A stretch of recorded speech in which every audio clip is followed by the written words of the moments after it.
All right, so today we're going to do a deep dive into something that has fascinated and frightened people, well, forever, really. Yeah, for centuries. False prophets. Mm-hmm. We're looking at this, well, we don't know who wrote it, but this document we have takes a very strong stance on this whole thing. Does. It outlines exactly what they are, the dangers of false prophets, how to spot them, the whole 9 yards. It really does. It really does. And just to be clear right up front, our goal here is not to tell anyone what to believe. Right. We just want to take a look at what this document claims and kind of see what we can learn from that. Absolutely. Just explore the ideas. Exactly. I think the thing that jumps out at me right away about this document is the tone. Oh, yeah. It's not just like some, professor wrote this thing. You know what I mean? Right. It's like, It's got some fire in it. yeah, it's a warning, straight up. Yeah, it practically screams, watch out. It does. Why do you think they took that approach? Well, you can tell that whoever wrote this is trying to get a reaction out of people. Mm-hmm. To make them really stop and pay attention. Yeah. And you can also tell that they're talking to a very specific audience. Right. Like people who already believe in a certain way. Okay. Who might be tricked by these false prophets. So let's get down to it. Okay. How does this document actually define a false prophet? What makes somebody a false prophet, according to this document? Well, it uses some strong words like liars. Okay. It says that they're inspired by, like, the pits of hell.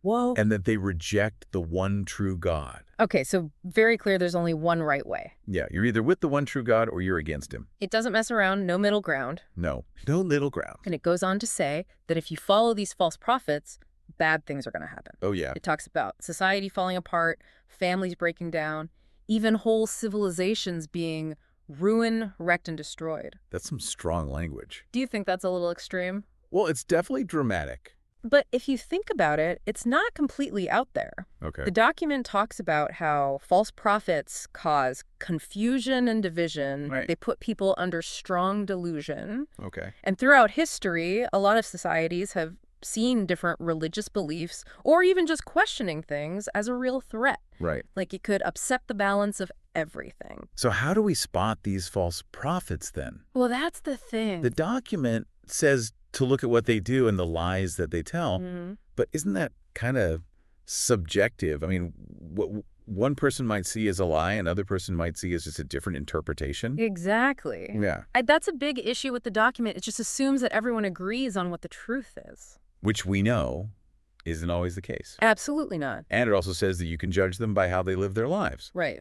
But again, that's up for debate, right? Totally. Like what one person thinks is a good way to live, another person might not. Right. And then there's the big question of why. Yeah. Why would someone do this? Like the document says that false prophets are spreading these lies of the devil. Right. To lead people away from the one true God and towards some other false God. Mm-hmm. What's in it for them, though? Like, what could they possibly gain? This is where things get interesting. Yeah. The document seems to think there's this whole power struggle going on, Okay. Like these false prophets are working against the one true God. Mm-hmm. And they're doing it for their own selfish reasons. Okay. Maybe they want control. Maybe they want to be in charge. Who knows? But it doesn't really give specifics. Not really. So we've got these people, these false prophets. Right. And they're defined by not believing in this one true God and by supposedly spreading lies. Yeah.